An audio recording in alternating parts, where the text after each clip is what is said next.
Guillaume Apollinaire postoji.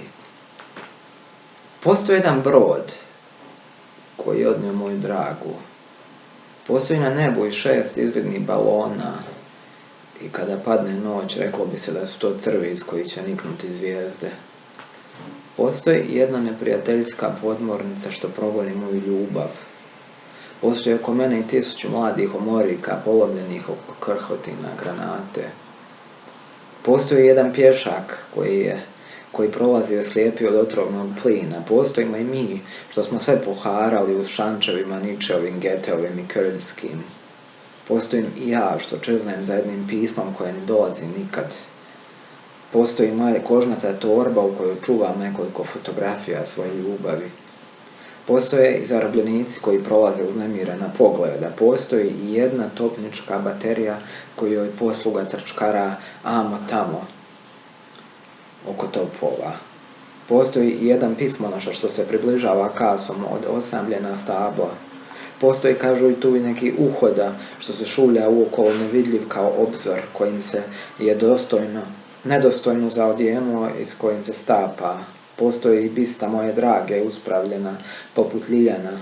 Postoji neki kapetan koji nestrpljivo očekuje telegramske vijesti s Atlantika.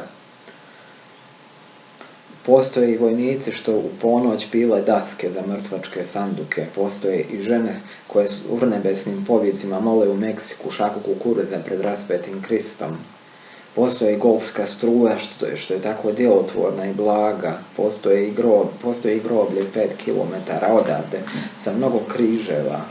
Postoji križevi svuda i tu i tamo. Postoji i neobični plodovi na kaktusima u Alžiru. Postoji i drugi i duge savitljive ruke moje ljubavi. Postoji i tintarnica što sam je načinio od čahure 15 cm široke, ali koju nisam smio odaslati poštom. Postoji moje sedlo izloženo kiši. Postoji rijeke koje više ne protječu svojim uobičajenim tokom. Postoji i ljubav što me više nimalo ne zanosi svojim milinom. Postoji jedan njemački zarobljenik što je nosio na svojoj plećki strojnicu. Postoji na svijetu ljudi koji nikada nisu bili ni u jednom ratu.